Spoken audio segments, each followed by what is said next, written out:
15 अगस्त 1947 200 सालों की गुलामी सहने के बाद भारत अंग्रेजों के क्रूर शासन से आजाद हो चुका था। भारत आजादी की खुशी तो मना रहा था, लेकिन अंग्रेजों ने भारत को ये खुशी दर्द के साए में समेट कर दी थी। अंग्रेजों ने भारत के सीने पर एक लकीर खींचकर उसे हिंदुस्तान और पाकिस्तान में बांट दिया था। इस बंटवारे से कुछ लोगों को तो सरकारी कुर्सियां मिल गई, लेकिन करोड़ों लोगों को इस बंटवारे से सिर्फ जख्म मिले। ना चाहते हुए भी लोगों को अपना घर, अपनी जमीन, अपना काम, अपना शहर और अपना देश छोड़कर रातों रात भागकर एक तरफ से दूसरी तरफ जाना पड़ा। जो लोग अपनी धरती को छोड़कर जाने के लिए तैयार नहीं हुए, उनका कत्ल किया जाने लगा। चप्पा चप्पा कम्युनल वायलेंस की चपेट में था। इस हिंसा के चलते पाकिस्तानी जमीन से ज्यादातर हिंदू और सिख अपनी जान और इज्जत बचाकर भारत की तरफ भाग आए। वहीं भारत से भी लाखों मुस्लिम पाकिस्तानी सरहदों की तरफ भाग निकले। पुरखों द्वारा अखंड भारत के लिए लड़ी गई लड़ाई के बाद मिली ये आजादी नासूर बनकर रह गई थी।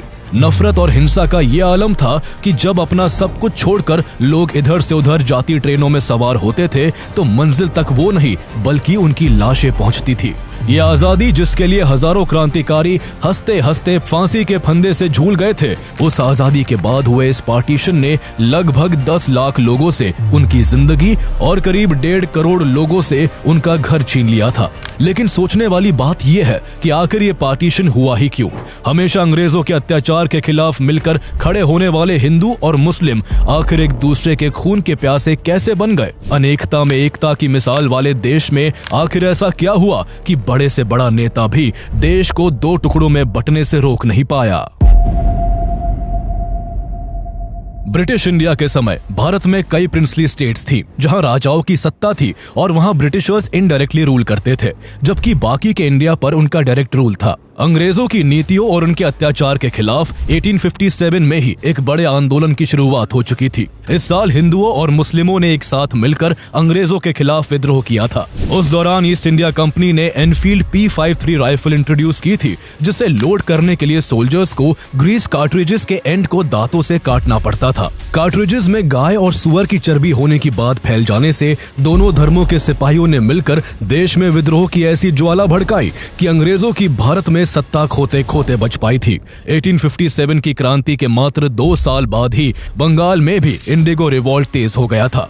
इस तरह साल और फिर दशक बदलते गए और धीरे धीरे पूरे देश में अंग्रेजों के खिलाफ एक माहौल बनने लगा। जो भी आंदोलन होते थे उनमें हिंदू और मुस्लिम समेत हर कम्युनिटी के लोग एक ही सुर में ब्रिटिश गवर्नमेंट का विरोध करते। ये वो समय था जब लोगों में रिलीजन से ज्यादा नेशनलिज्म की भावना थी। सबसे ज्यादा विद्रोह का सामना अंग्रेजों को बंगाल में देखने को मिलता था। बड़े बड़े इंटेलेक्चुअल्स, रेवोल्यूशनरीज और लीडर्स बंगाल की धरती से ही खड़े होकर ब्रिटिशर्स की नाक में दम कर रहे थे। उस समय बंगाल ब्रिटिश इंडिया का सबसे बड़ा प्रोविंस था, जिसमें आज के वेस्ट बंगाल, असम, बिहार, झारखंड, ओडिशा और बांग्लादेश समेत और भी कई क्षेत्र शामिल थे। पूरे बंगाल में हिंदू पॉपुलेशन मेजॉरिटी में थी, लेकिन बंगाल के ईस्टर्न साइड में मुस्लिम पॉपुलेशन ज्यादा थी। अब तक अंग्रेजों को इतना तो समझ आ चुका था कि अगर हिंदुओं और मुस्लिमों की यूनिटी को नहीं तोड़ा गया तो उनके लिए इंडिया को कंट्रोल में रख पाना मुश्किल हो जाएगा। इसलिए साल 1903 में अंग्रेजों ने डिवाइड एंड रूल की पॉलिसी अपनाते हुए बंगाल में हिंदूस और मुस्लिम्स के बीच दरार पैदा करने के लिए बंगाल को डिवाइड करने का प्लान बनाया। उनका मकसद लोगों को धर्म के आधार पर बांटने का था, ताकि वो आपस में ही उलझ कर रह जाए और ब्रिटिश गवर्नमेंट के लिए यूनाइट होकर परेशानी ना खड़ी कर पाए। इसके लिए अंग्रेजों ने बंगाल में यह बात फैलानी शुरू कर दी कि बंगाल काफी बड़ा है और इतने बड़े क्षेत्र को एक साथ सही से चला पाना काफी मुश्किल है। इस तरह जहां वो हर जगह बंगाल के बंटवारे के पीछे एडमिनिस्ट्रेटिव रीजन दे रहे थे, तो वही ईस्टर्न साइड जहां मुस्लिम कम्युनिटी मेजॉरिटी में थी, अंग्रेजों द्वारा उन्हें ये बोला जा रहा था कि बंगाल के इतने बड़े होने की वजह से इस साइड गवर्नमेंट की पॉलिसीज का बेनिफिट नहीं पहुंच पाता है। लेकिन डिवीजन के बाद इस क्षेत्र पर खास ध्यान दिया जाएगा। इसके बाद 20 जुलाई 1905 को बंगाल डिवीजन का अनाउंसमेंट कर दिया गया, जिसका बंगाल के लोगों ने भारी विरोध किया। तब तक इंडियन नेशनल कांग्रेस भारतीय लोगों की आवाज बन चुकी थी और कांग्रेस के नेताओं ने भी इस डिवीजन के फैसले का पुरजोर विरोध किया। कांग्रेस लीडर्स को पता था कि ये सब अंग्रेज केवल लोगों को धर्म के आधार पर बांटने के लिए कर रहे हैं, लेकिन इतने विरोध के बावजूद 16 अक्टूबर 1905 को बंगाल को 2 हिस्सों में बांट दिया गया। पहला वेस्टर्न साइड बंगाल ओडिशा और बिहार जैसे क्षेत्रों को मिलाकर बंगाल बना रहा, जबकि दूसरा ईस्टर्न साइड बंगाल और असम को मिलाकर ईस्टर्न बंगाल एंड असम बना दिया गया। इस डिवीजन से ये हुआ कि जो मुस्लिम कम्युनिटी विभाजन से पहले बंगाल में माइनॉरिटी में थी, वो अब ईस्टर्न बंगाल एंड असम में मेजॉरिटी में आ चुकी थी। यहाँ कुल आबादी अब 3 करोड़ 10 लाख के आसपास थी, जिसमें 1 करोड़ 80 लाख मुस्लिम कम्युनिटी के लोग थे। वही वेस्टर्न बंगाल की कुल आबादी 5 करोड़ 40 लाख के करीब थी, जिसमें 4 करोड़ 20 लाख हिंदू कम्युनिटी के लोग थे। इस बात से साफ था कि अंग्रेजों ने नेशनलिस्ट मूवमेंट को कमजोर करने के लिए लार्जली मुस्लिम पॉपुलेटेड ईस्टर्न एरियाज को largely Hindu populated western areas से अलग कर दिया था, ताकि उनके बीच का तालमेल बिगड़ जाए। इस बंटवारे का पुरजोर विरोध हुआ। कांग्रेस के नेता सड़कों पर आ गए। विभाजन के दिन को पूरे बंगाल में राष्ट्रीय शोक दिवस के रूप में मनाया गया। विरोध में स्वदेशी मूवमेंट भी शुरू हुआ, जिसमें ब्रिटिश सामानों का बहिष्कार और स्वदेशी सामानों को बढ़ावा दिया गया। धीरे धीरे यह आंदोलन पूरे देश में फैलने लगा। बाल गंगाधर तिलक ने इस आंदोलन का प्रचार बंबई और पुणे में किया। वही अजीत सिंह और लाला लाजपत राय ने पंजाब और उत्तर प्रदेश में इस आंदोलन को फैलाने का काम किया। रविंद्रनाथ टैगोर ने इसके खिलाफ अमार सोनार बांग्ला गीत लिखा, जो आंदोलनकारियों के लिए विरोध जताने का जरिया बन गया। 1906 में कलकत्ता में हुए कांग्रेस अधिवेशन की अध्यक्षता दादा भाई नौरोजी ने की, जहां पहली बार अंग्रेजों से सेल्फ गवर्नेंस की मांग रखी गई। इस तरह भारत में एक बार फिर नेशन वाइड मूवमेंट की शुरुआत हो गई। लेकिन इस दौरान वो भी हो रहा था जो ब्रिटिशर्स चाहते थे। अब ईस्टर्न बंगाल एंड असम में मुस्लिम पॉपुलेशन मेजॉरिटी में थी, इसलिए कई मुस्लिम एक्टिविस्ट ने इस विभाजन को एक अपॉर्चुनिटी के रूप में देखा। वो जिस तरह पहले कांग्रेस के साथ मिलकर अंग्रेजों का विरोध करते थे, इस बार उन्होंने ऐसा नहीं किया, बल्कि इसके ऑपोजिट कई मुस्लिम नेताओं ने अंग्रेजों का सपोर्ट करते हुए पार्टीशन के खिलाफ जारी मूवमेंट का विरोध किया। वो इस पार्टीशन से खुश थे, क्योंकि अब उन्हें लगता था कि ईस्ट बंगाल की वजह से उन्हें ज्यादा पॉलिटिकल और सोशल कंट्रोल मिलेगा। इस दौरान उनके अंदर एक और बात बिठाई गई कि कांग्रेस तो केवल हिंदुओं की पार्टी है, वो तो केवल हिंदुओं का पक्ष रखती है। ऐसे में ईस्ट बंगाल के मुस्लिम एक्टिविस्ट को लगने लगा था कि देश अगर आजाद हो भी गया तो सत्ता कांग्रेस संभालेगी और फिर हिंदुओं का ही राज होगा। इन विचारों ने उन्हें मुस्लिमों के रिप्रेजेंटेटिव के तौर पर एक सेपरेट मुस्लिम पार्टी बनाने के लिए प्रेरित कर दिया, जो मुस्लिम कम्युनिटी की आवाज को ब्रिटिश गवर्नमेंट के आगे रख सके। कांग्रेस भी ये सब भांप चुकी थी कि अंग्रेजों ने भेदभाव के गहरे बीज देश में बो दिए हैं, जिससे आंदोलन की दिशा भटक सकती है। इसलिए कांग्रेस के दिग्गज नेताओं ने बार बार साफ किया कि कांग्रेस पूरे देश की पार्टी है और कांग्रेस का सपना एक यूनाइटेड सेक्युलर इंडिया का है, जिसकी छतरी के नीचे हर मजहब के लोग मिलकर रहेंगे। कांग्रेस में जो मुस्लिम नेता थे, उन्होंने भी सबसे यही बात कही, लेकिन अब देर हो चुकी थी। अंग्रेजों का प्लान काम कर गया था और एक ही सुर में बोलने वाले नेताओं के बीच अब दरार पड़ चुकी थी।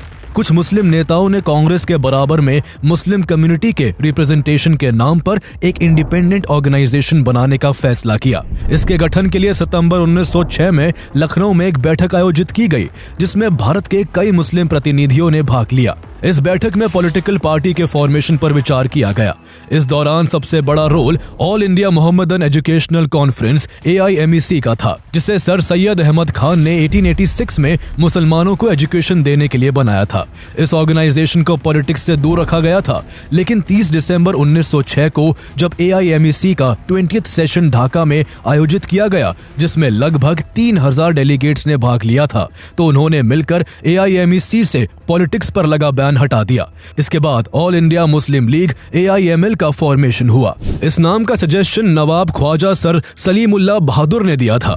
इस तरह ऑल इंडिया मुस्लिम लीग का गठन हुआ, जिसके फाउंडर्स ख्वाजा सलीमुल्लाह, विकारुल मुल्क, सैयद अमीर अली, सैयद नबीउल्लाह, खान बहादुर गुलाम और मुस्तफा चौधरी थे। लीग के पहले ऑनरी प्रेसिडेंट सर सुल्तान मोहम्मद शाह बने। ऑल इंडिया मुस्लिम लीग अपने फॉर्मेशन के बाद कई पहलुओं पर काम करने में लगी हुई थी।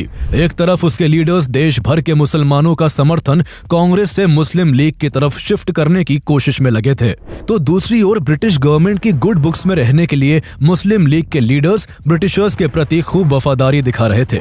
इसका असर ये हो रहा था कि लीग द्वारा जब भी मुस्लिम कम्युनिटी के हितों और अधिकारों के लिए कोई मांग उठाई जाती, तो अंग्रेज उस पर खास ध्यान देते थे। ऐसे में 1908 में मुस्लिम लीग ने अमृतसर में एक अधिवेशन आयोजित किया, जिसमें मुस्लिमों के लिए सेपरेट इलेक्टोरेट की मांग उठाई गई। इसके बाद ब्रिटिश गवर्नमेंट सुधार के नाम पर 1909 में मॉर्ली मिंटो रिफॉर्म्स लेकर आती है, जिसमें सेपरेट इलेक्टोरेट्स का सिस्टम लागू कर दिया गया। इसके तहत सिर्फ मुस्लिम लोग ही मुस्लिम कैंडिडेट्स के लिए वोट कर सकते थे। ये सब साफ तौर पर हिंदू और मुस्लिम कम्युनिटी के बीच की खाई को और भी गहरा करने के लिए किया गया था। यही से देश में कम्युनलिज्म बढ़ता चला गया और भारत में पहली बार रिलीजन के नाम पर पोलराइजेशन की शुरुआत हो गई। कांग्रेस ने मॉर्ली मिंटो रिफॉर्म्स का पुरजोर विरोध किया, लेकिन कुछ नहीं हो सका। मुस्लिम लीग ने सेपरेट इलेक्टोरेट हासिल करके न केवल कांग्रेस को एक डिप्लोमेटिक और आइडियोलॉजिकल हार दी, बल्कि इससे लीग ने भारतीय मुस्लिमों का भी भरपूर समर्थन हासिल किया। अब मुस्लिम कम्युनिटी की एक बड़ी तादाद को लगने लगा था कि मुस्लिम लीग ही उनके लिए ज्यादा बेनिफिशियल है। अंग्रेज भारत को हिंदू और मुस्लिम में बांटकर बहुत खुश थे और उन्हें अनुमान था कि अब देश की राजनीति किस दिशा की तरफ मुड़ चुकी है। इसका एक सबूत सेपरेट इलेक्टोरेट को लागू करने के बाद उस समय के वायसरॉय लॉर्ड मिंटो द्वारा अपने दोस्त को लिखे लेटर में देखने को मिलता है, जिसमें उन्होंने लिखा था कि हम सेपरेट इलेक्टोरेट बनाकर भारत में ऐसा घातक विष बो रहे हैं जिसकी फसल बहुत कड़वी होगी। साल 1911 में अंग्रेजों ने ईस्टर्न बंगाल और वेस्टर्न बंगाल को फिर से एक कर दिया, लेकिन बंगाल का बंटवारा करके उन्हें जो चाहिए था वो उन्हें मिल चुका था। लगातार हिंदू और मुस्लिम नेताओं के बीच बढ़ती इस खाई को पाटने के लिए एक मुस्लिम कांग्रेस लीडर मोहम्मद अली जिन्ना आगे आते हैं। जिस साल मुस्लिम लीग का गठन हुआ था, उसी साल जिन्ना ने कांग्रेस को ज्वाइन किया था। वो एक बैरिस्टर थे जो लंदन से पढ़कर आए थे। उनकी लाइफस्टाइल मुस्लिम ट्रेडिशन से बिल्कुल अलग थी। वो कट्टरपंथी मौलाना और मौलवियों के कड़े आलोचक थे और कांग्रेस की सेक्युलर आइडियोलॉजी के बहुत बड़े समर्थक थे। उनका मानना था कि देश में धर्म के आधार पर कोई भी भेदभाव नहीं होना चाहिए। भारत की आजादी के लिए वो कांग्रेस और मुस्लिम लीग में एकता करवाना चाहते थे, ताकि दोनों मिलकर एक साथ अंग्रेजों के खिलाफ आवाज बुलंद कर सके। इसके लिए दोनों तरफ तालमेल बिठाना जरूरी था। इसलिए जिन्ना कांग्रेस में रहते हुए साल 1913 में मुस्लिम लीग को भी ज्वाइन कर लेते हैं। अब कांग्रेस और मुस्लिम लीग के बीच जिन्ना एक ब्रिज की तरह बन गए थे। उन्हीं के प्रयासों से 1916 में मुस्लिम लीग और कांग्रेस का ज्वाइंट सेशन हुआ, जिसमें दोनों पार्टियों के बीच लखनऊ पैक्ट साइन हुआ। इस पैक्ट के तहत पॉलिटिकल पार्टीज ने रिलीजियस माइनॉरिटीज को प्रोविंशियल लेजिस्लेचर्स में पार्टिसिपेशन देने का फैसला किया। मुस्लिम लीग के लीडर्स ने भी इंडियन सोवरेनिटी के लिए कांग्रेस लेड मूवमेंट के साथ एकजुट होने पर सहमति जताई। चूंकि जिन्ना का इस दौरान अहम रोल था और वो हिंदू मुस्लिम एकता की बातें करते थे, इस वजह से सरोजिनी नायडू ने जिन्ना को ambassador of Hindu and Muslim unity का टैग तक दे दिया था। लेकिन उस वक्त ना तो उन्हें और ना किसी और को ये पता था कि आगे चलकर सब कुछ बदलने वाला है। लखनऊ पैक्ट से कांग्रेस के कई बड़े नेता खुश नहीं थे। उन्हें यह लगा कि कांग्रेस ने कहीं ना कहीं इस पैक्ट के चलते अपने सेक्युलर प्रिंसिपल से कॉम्प्रोमाइज किया है। यह वो समय था जब कांग्रेस मुस्लिम लीग से कहीं ना कहीं बैकफुट पर जा रही थी। इसी दौरान गांधी जी साउथ अफ्रीका से लौटकर कांग्रेस ज्वाइन कर लेते हैं। उन्होंने जब नॉन वायलेंस के मेथड से 1917 में बिहार में चंपारण सत्याग्रह किया तो लाखों लोगों के लिए वो आजादी की उम्मीद बन गए। उस दौरान 1919 में देश में खिलाफत मूवमेंट भी शुरू हो चुका था। इसे इंडियन मुस्लिम्स ने एलाइड पावर्स की उन नीतियों के विरोध में शुरू किया था जो वर्ल्ड वॉर 1 में ओटोमन एम्पायर की हार के बाद उस पर लागू की गई थी। गांधी जी ने इस मूवमेंट को हिंदू मुस्लिम यूनिटी के एक बड़े अवसर के रूप में देखा। उन्होंने कहा कि अगर कांग्रेस हिंदू मुस्लिम एकता की बात करती है तो खिलाफत मूवमेंट से उसे जुड़ना चाहिए। इसके बाद कांग्रेस भी इस मूवमेंट से जुड़ गई और कांग्रेस ने जगह जगह जाकर लोगों को इस मूवमेंट से जोड़ा। इस तरह एक बार फिर हिंदू और मुस्लिम नेताओं के बीच एकता देखने को मिली और दोनों पार्टियों ने अंग्रेजों के खिलाफ मिलकर आवाज उठाई। लेकिन जिन्ना ना तो खिलाफत मूवमेंट के सपोर्टर थे और ना ही वो गांधी जी के मेथड से खुश थे। 1920 में जब गांधी जी ने नॉन कोऑपरेशन मूवमेंट शुरू किया तो जिन्ना ने इसका खुलेआम विरोध किया। यहाँ तक कि इसके चलते इस साल जिन्ना ने कांग्रेस को भी छोड़ दिया। जिन्ना को लगता था कि गांधी जी का अप्रोच कम्युनल यूनिटी को कमजोर कर रहा है और ये तरीका मुस्लिम्स के इंटरेस्ट को प्रॉपर्ली रिप्रेजेंट नहीं करता। इसके बाद जिन्ना ने मुस्लिम लीग के प्रेसिडेंट के तौर पर काम करना जारी रखा, लेकिन वो तब भी हिंदू मुस्लिम यूनिटी को लेकर ही आगे बढ़ रहे थे। हालांकि 1922 में खिलाफत आंदोलन के खत्म होने के बाद पॉलिटिकल सिनेरियो फिर से बदल गया। कांग्रेस और मुस्लिम लीग के बीच फिर से खटास आ चुकी थी। इस बीच जहां मुस्लिमों के लिए मुस्लिम लीग एक ताकत बनकर उभर रही थी और कांग्रेस सेक्युलरिज्म की राह पकड़े हुए थी, ऐसे में देश में हिंदू महासभा और आरएसएस जैसे हिंदू नेशनलिस्ट ग्रुप्स भी मजबूती से हिंदुओं के अधिकारों की मांग उठा रहे थे। इस तरह देश में एक बार फिर से कम्युनलिज्म तेजी से बढ़ने लगा था। अब बात देश से ज्यादा अपने अपने धर्म के लोगों की सुरक्षा और अधिकारों की होने लगी थी। ये कम्युनलिज्म देश में तेजी से फैल रहा था। हिंदू मुस्लिम कम्युनिटीज के बीच म्यूचुअल ट्रस्ट अपने लोएस्ट पॉइंट पर पहुंच चुका था, जिसका बड़ा असर ये हुआ कि देश के कई शहरों में दंगे भड़क उठे। माहौल ऐसा बन चुका था कि सिर्फ आम लोगों का ही स्टैंड रिलीजन के बेसिस पर शिफ्ट नहीं हुआ था, बल्कि अब कांग्रेस के बड़े बड़े नेता भी कम्युनलिज्म की राह पकड़ चुके थे। 1921 में जहां कांग्रेस पार्टी में 11% मुस्लिम डेलीगेट्स थे, वो 1923 तक घटकर 4% से भी कम रह गए। इस तरह कांग्रेस के बहुत से मुस्लिम नेताओं ने मुस्लिम लीग ज्वाइन कर ली, जो कांग्रेस के हर फैसले में टांग अड़ाने लगे।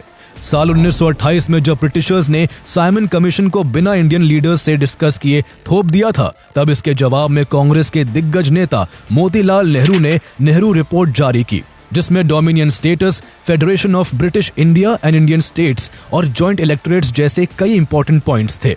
लेकिन इस रिपोर्ट से मुस्लिम लीग आग बबूला हो गई और इस प्रपोजल का जमकर विरोध किया। उन्हें सबसे ज्यादा परेशानी जॉइंट इलेक्टोरेट सिस्टम के सुझाव से थी। उन्हें डर था कि इस तरह मुस्लिम मेजॉरिटी प्रोविंसेस में उनकी पॉलिटिकल पावर कमजोर हो सकती है। इस बार मोहम्मद अली जिन्ना भी कांग्रेस के इस फैसले के विरोध में खुलकर खड़े थे। इसको लेकर मार्च 1929 में मुस्लिम लीग का दिल्ली में सेशन हुआ, जिसमें मोहम्मद अली जिन्ना ने मुस्लिम व्यू पॉइंट्स को लेकर 14 पॉइंट्स तैयार किए। इनमें कई डिमांड्स थी, जैसे कि सभी लेजिस्लेचर्स और इलेक्टेड बॉडीज में मुस्लिम्स की एडिक्वेट रिप्रेजेंटेशन हो, किसी भी मुस्लिम मेजॉरिटी प्रोविंस को माइनॉरिटी में ना बदला जाए और गवर्नमेंट सर्विसेज और सेल्फ गवर्निंग बॉडीज में मुस्लिम्स की उचित भागीदारी हो। इसके अलावा एक मांग ये भी थी कि सेंट्रल और स्टेट कैबिनेट्स में 1/3 मुस्लिम मेंबर्स हो और किसी भी लेजिस्लेचर में कोई बिल तभी पास हो जब 3/4 माइनॉरिटी कम्युनिटी उसे अपने हितों के खिलाफ ना माने। जिन्ना के ये डिमांड जिन्नास 14 पॉइंट्स के नाम से फेमस हुए, जो आगे चलकर मुस्लिम लीग के फ्यूचर एजेंडास की नींव बने। जिन्ना को उम्मीद थी कि कांग्रेस उनके इन सभी पॉइंट्स को तवज्जो देगी, लेकिन कांग्रेस ने उनके अमेंडमेंट्स को स्वीकार नहीं किया। इससे नाराज होकर जिन्ना ने आगे कोई भागीदारी करने से इनकार कर दिया और ये ऐलान भी किया कि अब वो इंडियन नेशनल कांग्रेस से कोई संबंध नहीं रखेंगे। उनका पॉलिटिक्स से अब मन ऊब चुका था, इसलिए 1930 में वो पॉलिटिक्स से किनारा करके लंदन चले गए। जिन्ना के बाद मुस्लिम लीग के प्रेसिडेंट अल्लामा इकबाल बने, जिन्होंने कभी सारे जहां से अच्छा हिंदुस्तान हमारा जैसा देशभक्ति गीत लिखा था। लेकिन वही अल्लामा इकबाल पहले ऐसे मुस्लिम लीग के नेता बने जिन्होंने 29 दिसंबर 1930 को पहली बार अपने भाषण के जरिए भारत में एक अलग मुस्लिम राज्य की मांग की।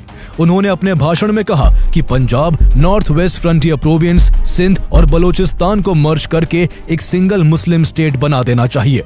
उनके इस बयान के बाद देश में 2 नेशन थ्योरी जोर पकड़ने लगी। इस मांग में एक चैप्टर चौधरी रहमत अली ने भी जोड़ दिया। उन्होंने 1933 में नाउ और नेवर नाम से एक पैम्फलेट लिखा, जिसमें उन्होंने इकबाल की जो Punjab, North West Frontier Province, Sindh और बलोचिस्तान को मर्ज कर सिंगल मुस्लिम स्टेट बनाने की मांग थी, उसमें उन्होंने कश्मीर का नाम भी जोड़ दिया और इन्होंने इन स्टेट्स को मिलाकर मुस्लिमों के लिए एक अलग देश पाकिस्तान बनाने की बात की। रहमत अली ने पाकिस्तान नेशनल मूवमेंट शुरू किया और फिर पाकिस्तान नाम से एक न्यूज़पेपर भी पब्लिश किया, ताकि इसके जरिए पाकिस्तान की मांग को हवा दी जा सके। इस तरह अब देश को 2 हिस्सों में बांटने की बातें देश की हवाओं में घुल गई। मुस्लिम लीग के लीडर्स ने यह प्रोपेगेंडा शुरू कर दिया कि हिंदुओं और मुस्लिमों का कल्चर बिल्कुल अलग अलग है और दोनों धर्म के लोग कभी एक देश के नहीं हो सकते, चाहे वो सदियों से साथ क्यों न रहते आए हो।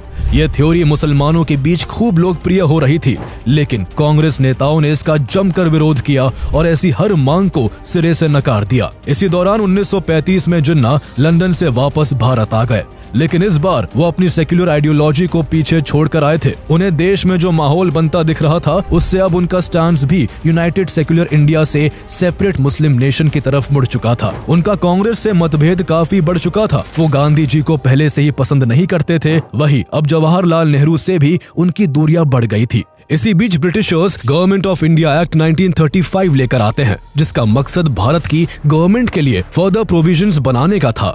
यह एक्ट भारतीयों को ज्यादा पॉलिटिकल पावर और रिस्पॉन्सिबिलिटी देने की दिशा में एक इम्पोर्टेंट स्टेप था। 1937 में इसी गवर्नमेंट ऑफ इंडिया एक्ट के तहत कांग्रेस और मुस्लिम लीग जैसी पार्टियों के बीच प्रोविंशियल इलेक्शंस हुए, जिसमें मुस्लिम लीग को बुरी हार का सामना करना पड़ा। उनकी किसी भी प्रोविंस में गवर्नमेंट नहीं बन पाई, यहाँ तक कि पंजाब और बंगाल जैसी मुस्लिम मेजॉरिटी प्रोविंसेस में भी उन्हें हार का सामना करना पड़ा। वही कांग्रेस ने इस इलेक्शन में अच्छा परफॉर्मेंस किया और कई प्रोविंसेस में गवर्नमेंट बनाई। इस चुनाव परिणाम से हताश होकर 28 मई 1937 को अल्लामा इकबाल ने जिन्ना को एक लेटर लिखा। इस लेटर में उन्होंने कहा कि बिना स्वतंत्र मुस्लिम राज्य के इस देश में इस्लामी शरीयत का पालन और उनका विकास संभव नहीं है। अगर ऐसा नहीं हुआ तो इस देश में सिविल वॉर की स्थिति बन सकती है, जो पिछले कुछ सालों से हिंदू मुस्लिम दंगों के रूप में देखने को मिल ही रही है। आगे उन्होंने लिखा कि एक अलग देश की मांग को जोर से उठाने का यही सही समय है। इकबाल ने 21 जून 1937 को फिर से एक लेटर जिन्ना को लिखा। उन्होंने बताया कि इंग्लैंड से वापस रवाना होने से पहले लॉर्ड लोथियन ने उनसे कहा था कि भारत की एकता में आई दरार का एकमात्र हल अब केवल देश का बंटवारा है। 1937 चुनाव में मुस्लिम लीग की बुरी हार से जिन्ना भी काफी परेशान थे। उनमें अचानक काफी चेंजेस आने लगे थे। कभी हिंदू मुस्लिम एकता की बात करने वाले जिन्ना अब पूरी तरह से इस्लामिक आइडियोलॉजी के रंग में रंग चुके थे। इसके बाद मोहम्मद अली जिन्ना के नेतृत्व में मुस्लिम लीग ने पाकिस्तान के निर्माण के लिए 2 नेशन थ्योरी को अग्रेसिवली प्रमोट करना शुरू किया। एक बड़ा कैंपेन चलाया गया जिसमें पाकिस्तान के आइडिया को मुस्लिम्स के बीच वाइडली प्रमोट किया गया, खासकर उन एरियाज में जहां मुस्लिम्स की पॉपुलेशन ज्यादा थी। मुस्लिम्स को बार बार ये बोला गया कि कांग्रेस एक हिंदू पार्टी है और वो केवल हिंदूज के इंटरेस्ट को रिप्रेजेंट करती है। 1940 में लाहौर अधिवेशन में जिन्ना ने एक अलग राष्ट्र के रूप में पाकिस्तान के निर्माण को लेकर एक भाषण दिया, जिसमें उन्होंने कहा कि भारत में हिंदू आबादी ज्यादा है और डेमोक्रेसी में सरकारें वोट से ही बनती हैं। ऐसे में यहाँ सत्ता हमेशा हिंदुओं के पास ही रहेगी और भारत में मुस्लिमों के साथ हमेशा डिस्क्रिमिनेशन होगा। इसलिए सब मुस्लिम एक हो जाओ और एक अलग देश की फॉर्मेशन के लिए जी जान लगा दो। इसी बीच सेकेंड वर्ल्ड वॉर भी तेजी पकड़ चुका था। युद्ध में अंग्रेजों को सैनिकों की जरूरत थी और वो इस वॉर में इंडियंस का सपोर्ट चाहते थे। 22 मार्च 1942 को सर स्टैफोर्ड क्रिप्स ने कांग्रेस के साथ नेगोशिएशन शुरू किए ताकि ब्रिटेन को वर्ल्ड वॉर 2 में इंडियन सपोर्ट मिल सके, पर कांग्रेस में गरम दल के नेता और कई बुद्धिजीवी इसके लिए राजी नहीं हुए। लेकिन गांधी जी ने इसे एक अपॉर्चुनिटी की तरह देखा। उन्होंने वॉर में ब्रिटिशर्स की मदद के लिए इंडियन सोल्जर्स की भर्ती का समर्थन किया, लेकिन इस सपोर्ट के बदले उन्होंने भारत की आजादी की मांग कर दी। अंग्रेजों ने काफी कोशिश की कि पूर्ण स्वराज की मांग टल जाए, लेकिन कांग्रेस की फुल इंडिपेंडेंस की मांग जस से तस बनी रही। जब अंग्रेज इसके लिए नहीं माने तो गांधी जी ने डू और डाई का नारा देते हुए अगस्त 1942 में क्विट इंडिया मूवमेंट की शुरुआत कर दी। पूरे देश में आंदोलन हवा की तरह फैल गया। ऐसे में जहां देश की हर गली हर रास्ते पर ब्रिटिश राज के खिलाफ बगावत की चिंगारी भड़क रही थी, तब इस दौरान मुस्लिम लीग अंग्रेजों की नजर में अपने नंबर बनाने में लगी हुई थी। जिन्ना और मुस्लिम लीग ने ब्रिटिशर्स वॉर एफर्ट का अनकंडीशनल सपोर्ट किया और क्विट इंडिया मूवमेंट का खूब विरोध करते हुए मुस्लिम कम्युनिटी से भी इस आंदोलन का हिस्सा न बनने की अपील की। अंग्रेजों के लिए मामला साफ था। एक तरफ उनकी हाँ में हाँ करने वाली मुस्लिम लीग थी और दूसरी तरफ उनको देश से खदेड़ने के लिए तैयार बैठी कांग्रेस थी। इसलिए जहां ब्रिटिश गवर्नमेंट दबी आवाज में मुस्लिम लीग की पाकिस्तान की डिमांड को सपोर्ट कर रही थी, तो वही सरकार कांग्रेस से चिढ़कर उसके नेताओं को जेल में बंद कर रही थी। कांग्रेस के बड़े बड़े नेताओं के अभाव में मुस्लिम लीग को पाकिस्तान बनाने के प्रोपेगेंडा को फैलाने का अच्छा मौका हाथ लग गया। लीग के नेताओं ने सब मुस्लिमों के बीच अलग देश की मांग के लिए आवाज उठाने की अपील की। खासकर Punjab, North West Frontier Province, Sindh, Balochistan और बंगाल जैसे मुस्लिम मेजॉरिटी क्षेत्रों में इस बात को जन जन तक पहुंचाया गया। इसके बाद एक बड़ी मुस्लिम आबादी का सपोर्ट मुस्लिम लीग ने हासिल कर लिया था। गांधी जी को अब देश के 2 टुकड़ों में बंटने की काफी संभावनाएं लगने लगी थी। वो इससे चिंतित थे और इसको रुकवाने के लिए जिन्ना को समझाना चाहते थे। वो सितंबर 1944 में 9 तारीख से 27 तारीख के बीच बंबई में 14 बार जिन्ना से बात करने उनके रेजिडेंस पर गए, लेकिन जिन्ना पाकिस्तान की मांग से जस से तस नहीं हुए। गांधी जी ने एक बार जिन्ना को यह ऑफर भी दिया कि अगर वो देश को बांटने की जिद छोड़ दे तो उन्हें आजाद भारत का प्रधानमंत्री बना दिया जाएगा, लेकिन जिन्ना अपनी डिमांड पर डटे रहे। इसके बाद साल 1945 आता है, जहां देश की उथल पुथल बढ़ती जा रही थी, तो वही इस साल वर्ल्ड वॉर 2 के खत्म होने से दुनिया ने कुछ राहत की सांस ली थी। इस बीच ब्रिटेन में भी सत्ता बदल चुकी थी और क्लेमेंट रिचर्ड एटली प्रधानमंत्री बने थे।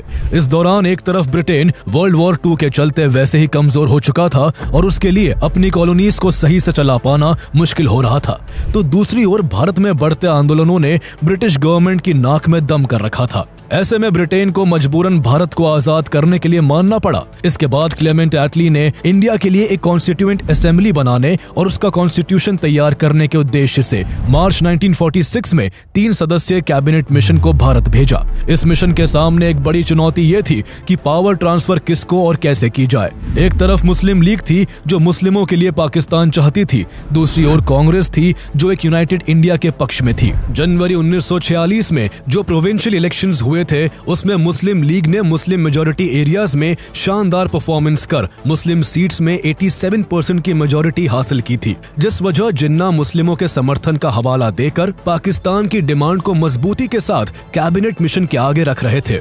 कोई फैसला तभी हो सकता था जब दोनों पार्टियां एक पॉइंट पर सहमत होती, इसलिए शिमला कॉन्फ्रेंस में मिशन ने दोनों दलों के बीच समझौता कराने की कोशिश की, लेकिन काफी बातचीत के बाद भी कोई सॉल्यूशन नहीं निकला। ऐसे में मिशन ने मई 1946 में अपना खुद का प्रस्ताव पेश किया, जिसे कैबिनेट मिशन प्लान कहा गया। कैबिनेट मिशन प्लान के तहत इंडिया को आजादी बिना पार्टीशन के दी जानी थी। इस योजना के अनुसार प्रोविंसेस को 3 ग्रुप्स में बांटा गया था। ग्रुप ए में Madras, central provinces, UP, Bihar, Bombay और उड़ीसा शामिल थे, जहां हिंदू पॉपुलेशन मेजॉरिटी में थी। वही ग्रुप बी में Punjab, Sindh, North West Frontier Province और बलोचिस्तान को रखा गया, जबकि ग्रुप सी में बंगाल और असम थे। ग्रुप बी और ग्रुप सी में मुस्लिम पॉपुलेशन की मेजॉरिटी थी। जिन्हें पहले पाकिस्तान की मांग से पीछे हटना मंजूर नहीं था, वो इस प्लान के लिए एक बार में ही राजी हो गए। इस योजना में उन्हें पाकिस्तान से भी ज्यादा फायदा नजर आ रहा था, लेकिन कांग्रेस ने इस प्लान को रिजेक्ट कर दिया, क्योंकि कांग्रेस को हिंदू मुस्लिम मेजॉरिटी के आधार पर प्रोविंसेस की ग्रुपिंग मंजूर नहीं थी। कांग्रेस इस योजना में बदलाव चाहती थी, जबकि जिन्ना इस प्लान में जरा सा भी चेंज नहीं चाहते थे। जहां दोनों पार्टियों के एक पॉइंट पर एग्री ना होने से ये प्लान भी फेल हो गया, तो वही इसके बाद भी ऐसी बहुत सी चीजें हुई जिसने दोनों पार्टियों के बीच तनाव बढ़ा दिया। जिन्ना हर हाल में एक अलग मुल्क चाहते थे, और जब उन्हें लगा कि आसानी से बात नहीं बनेगी, तो उन्होंने पाकिस्तान की डिमांड को लेकर पूरे देश के मुस्लिम्स को जोरदार तरीके से आगे आने को कहा। जिन्ना ने 16 अगस्त 1946 को डायरेक्ट एक्शन डे का ऐलान कर दिया, जिसका मकसद पाकिस्तान के फॉर्मेशन को लेकर ब्रिटिश गवर्नमेंट और कांग्रेस पर प्रेशर डालना था। उन्होंने अपने भाषण में कांग्रेस को धमकाते हुए कहा कि हम युद्ध नहीं चाहते, पर अगर आप युद्ध चाहते हैं तो हमें ये मंजूर है। या तो हमारे पास डिवाइडेड इंडिया होगा या फिर एक डिस्ट्रॉयड इंडिया होगा। ये भाषण देश में कैसी स्थिति बना देगा, ये शायद किसी ने सोचा भी नहीं होगा। मुस्लिम लीग के लोग तुरंत एक्टिव हो गए और उन्होंने सभी मुस्लिम्स को सड़कों पर उतरने को कहा। जो कुछ ज्यादा कट्टरपंथी थे, उन्होंने देश में दंगे करवाने शुरू कर दिए। इसकी शुरुआत सबसे पहले कलकत्ता से हुई। उस समय हुसैन सुहरावर्दी बंगाल के मुख्यमंत्री थे, जो मुस्लिम लीग के नेता भी थे। उन्होंने अपने पद का गलत फायदा उठाते हुए मुस्लिम कट्टरपंथियों को कलकत्ता में हिंदुओं को मारने की खुली छूट दे दी। कलकत्ता में हिंदू पॉपुलेशन मेजॉरिटी में थी, इसलिए मुस्लिम लीग हिंदुओं को मारकर या भगाकर कलकत्ता से खाली करना चाहती थी, ताकि कलकत्ता में मुस्लिम आबादी ही बचे और कलकत्ता पाकिस्तान का हिस्सा बन जाए। हुसैन सुहरावर्दी ने पुलिस के भी हाथ बांध दिए ताकि कोई बीच बचाव के लिए न आ सके। इसके बाद कलकत्ता ने अपने इतिहास का सबसे बुरा दिन देखा। वहां बड़े पैमाने पर खून खराबा होने लगा। पहले ही दिन हजारों हिंदू मारे गए, जिसके जवाब में हिंदू गुट भी यूनाइट होकर रिटेलिएट करने लगे। इससे खून खराबा दोगुना हो गया। मुस्लिम लीग द्वारा फैलाई गई इस क्रूर और निर्मम घटना को द ग्रेट कलकत्ता किलिंग्स के नाम से भी जाना जाता है। यह वायलेंस बाद में नोआखली, बिहार, पंजाब, उत्तर प्रदेश और नॉर्थ वेस्टर्न फ्रंटियर प्रोविंस जैसे अन्य रीजन्स में भी फैल गया।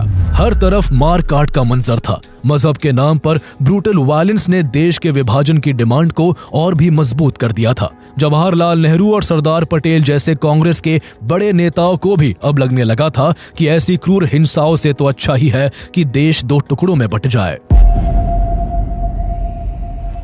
भारत में ऐसी बढ़ती हिंसाओं और कांग्रेस और मुस्लिम लीग के एकमत न होने से ब्रिटेन के प्राइम मिनिस्टर क्लेमेंट एटली बहुत फ्रस्ट्रेट हो चुके थे। वो जल्द से जल्द इंडिया को फ्री करना चाहते थे। उन्होंने साफ कहा कि 30 जून 1948 तक सभी ब्रिटिशर्स भारत को छोड़ देंगे। उसके बाद देश में जो भी होगा उनकी जिम्मेदारी नहीं होगी। 30 जून 1948 तक हर हाल में भारत की सत्ता भारतीयों को सौंपने के निर्देश के साथ भारत के नए वायसरॉय के रूप में लॉर्ड माउंटबेटन को भारत भेजा गया। ऐसे नाजुक हालातों में माउंटबेटन 22 मार्च 1947 को भारत आए। में 1947 में उन्होंने डिकी बर्ड प्लान नाम से एक योजना दोनों पार्टियों के सामने रखी, लेकिन दोनों पार्टियों के बीच तब भी सहमति नहीं बनी। इसके बाद लॉर्ड माउंटबेटन ने एक नया प्लान पेश किया जिसे जून 3 प्लान या माउंटबेटन प्लान के नाम से जाना गया। ये प्लान भारत की आजादी के लिए लास्ट प्लान था। इस प्लान के हिसाब से देश को डिवाइड करके 2 इंडिपेंडेंट नेशंस इंडिया और पाकिस्तान में बांटना था। दोनों नेशंस को ऑटोनॉमी और सोवर्निटी दी जाती, यानी वो अपने इंटरनल और एक्सटर्नल मैटर्स पर पूरा कंट्रोल रख सकते थे। साथ ही दोनों नेशंस को अपना कॉन्स्टिट्यूशन बनाने का अधिकार था। इस प्लान को कांग्रेस और मुस्लिम लीग दोनों ने एक्सेप्ट कर लिया। इस प्लान को इंडियन इंडिपेंडेंस एक्ट 1947 के जरिए इम्प्लीमेंट किया गया, जिसे ब्रिटिश पार्लियामेंट में पास किया गया और 18 जुलाई 1947 को रॉयल एसेंट मिल गया। इसी इंडियन इंडिपेंडेंस एक्ट 1947 के तहत पंजाब और बंगाल का पार्टीशन किया गया, जिसमें ईस्ट पंजाब और वेस्ट बंगाल भारत में रहे, जबकि वेस्ट पंजाब और ईस्ट बंगाल को पाकिस्तान में शामिल कर दिया गया। सिंध और north Western Frontier province NWFP ने पाकिस्तान में ज्वाइन करने का फैसला किया। इस तरह Sindh, North Western Frontier Province, Balochistan, West Punjab, East Bengal और सिलेट को मिलाकर पाकिस्तान बना। इसके अलावा सभी प्रिंसली स्टेट्स को चॉइस दी गई कि या तो वो इंडिया या पाकिस्तान में से किसी एक को ज्वाइन कर सकते हैं या फिर इंडिपेंडेंट रह सकते हैं। पावर ट्रांसफर की डेट 15 अगस्त 1947 तय की गई थी, जिस दिन भारत और पाकिस्तान दोनों को आजादी मिलनी थी। लेकिन लॉर्ड माउंटबेटन के लिए एक ही दिन 2 अलग अलग जगहों पर जाकर पावर हैंडओवर करना पॉसिबल नहीं था। इसलिए 14 अगस्त को पाकिस्तान को इंडिपेंडेंट किया जाता है और अगला दिन 15 अगस्त भारत की आजादी का दिन बनता है। लेकिन सबसे बड़ी बात इस दौरान ये थी कि देश 2 हिस्सों में बंट तो गया, लेकिन किस देश का बॉर्डर कहां लगता है, यह आजादी के दिन तक भी अंग्रेजों ने नहीं बताया था। दरअसल जून 1947 में ही बाउंड्रीज को तय करने के लिए सर साइरिल रैडक्लिफ की अध्यक्षता में बाउंड्री कमीशन का गठन किया गया था। रैडक्लिफ ना तो इससे पहले भारत आए थे और ना उन्हें भारत के कल्चर और ज्योग्राफी के बारे में कुछ खास नॉलेज थी, लेकिन फिर भी उन्होंने केवल 5 हफ्तों में ब्रिटिश इंडिया के पेपर मैप पर एक लकीर खींचकर देश को 2 टुकड़ों में बांट दिया था। 17 अगस्त 1947 को वो सीमा रेखा घोषित की गई जो इंडिया और पाकिस्तान को अलग करती थी, जिसे रैडक्लिफ लाइन कहा गया। रैडक्लिफ लाइन के तहत भारत को 3 हिस्सों वेस्ट पाकिस्तान, ईस्ट पाकिस्तान और इंडिया में डिवाइड किया गया। उस समय कम्युनिकेशन के जरिए इतने एडवांस नहीं थे कि आसानी से सही बाउंड्रीज के बारे में जनता को बताया जा सके, इसलिए एक बड़े केओस का माहौल बन गया। लाखों घर एक ही झटके में दूसरे देश की सीमा के अंदर हो चुके थे। पाकिस्तान से हिंदू और सिख लोग अपना घर, जमीन, कारोबार सब छोड़कर भारत के लिए निकल पड़े। वहीं लाखों मुस्लिम लोग भी अपना सब समेटकर भारत से पाकिस्तान जाने लगे। लेकिन लोगों के लिए एक जगह से दूसरी जगह जाना लगभग मौत के दरिया को पार करने जैसा था, क्योंकि हर तरफ कम्युनल राइट्स का मंजर था। मार काट और खून खराबा आम बात बन चुकी थी। 1000 क्या 10,000 क्या लाखों लोग इस पार्टीशन के चलते अपनी जान गंवा बैठे थे। वही बेघर होने वालों की कोई सही गिनती तक नहीं थी। देश को जब आजादी का जश्न मनाना चाहिए था, तब देश लाखों लोगों के खून और करोड़ों लोगों की पीड़ा से करहा रहा था। ये विभाजन का जख्म ऐसा जख्म था जो 7 से ज्यादा दशकों बाद भी आज तक नहीं भर सका। लेकिन आजादी के समय भारत के नेता भी सबसे चुनौती भरे समय से गुजर रहे थे। उन्होंने भारत से पाकिस्तान को अलग होते देख लिया था, लेकिन अब भी 500 से ज्यादा प्रिंसली स्टेट्स थी जिन्हें भारत और पाकिस्तान में से किसी एक को चुनने की स्वतंत्रता दी गई थी। सरदार वल्लभ भाई पटेल ने देश के इतिहास में इन स्वतंत्र रियासतों को एकजुट करने का सबसे महत्वपूर्ण काम किया। इनमें से कुछ रियासतें भारत का अहम अंग थी, जिनके पाकिस्तान में चले जाने से भारत बिल्कुल ही अधूरा रह जाता। ऐसे में सरदार वल्लभ भाई पटेल ने महीनों तक देश के इन सभी राज्यों का दौरा कर इन्हें भारत में मर्ज करने की कोशिश की। मोस्टली स्टेट्स तो उनकी डिप्लोमेसी और ट्रस्ट की वजह से भारत का हिस्सा बन गए, लेकिन हैदराबाद, जूनागढ़ और जम्मू एंड कश्मीर जैसे राज्यों में पेंच काफी फंसा हुआ था। पाकिस्तान इन राज्यों पर गिद्ध की तरह नजरें गड़ाए बैठा था। जम्मू एंड कश्मीर की बागडोर उन दिनों महाराजा हरि सिंह के हाथों में थी। वो पहले इंडिपेंडेंट रहना चाहते थे, लेकिन जब जम्मू एंड कश्मीर को जबरदस्ती हड़पने के लिए पाकिस्तानी आर्मी ने वहां अटैक कर दिया तो जम्मू एंड कश्मीर कुछ शर्तों के साथ भारत में शामिल हो गया। उस दौरान जूनागढ़ पाकिस्तान में मिलने को तैयार था, जहां अधिकतर जनसंख्या हिंदुओं की थी जो भारत में ही रहना चाहते थे। ऐसे में सरदार वल्लभ भाई पटेल ने यहां मिलिट्री और पॉलिटिकल प्रेशर बनाकर जूनागढ़ को भी भारत में शामिल कर लिया। हैदराबाद के निजाम ने भी जब अकड़ दिखाई तो यहाँ भी वल्लभ भाई पटेल ने अपनी सूझबूझ का परिचय देते हुए मिलिट्री सपोर्ट से हैदराबाद को भारत में मिला लिया। तब मणिपुर, भोपाल और सिक्किम ने भी इंडिपेंडेंट रहना चुना था, लेकिन बाद में मणिपुर और भोपाल जहां 1949 में भारत के साथ जुड़ गए तो वही सिक्किम का भारत में ऑफिशियली 1975 में मर्जर हुआ और इस तरह आज के भारत की तस्वीर पूरी हुई।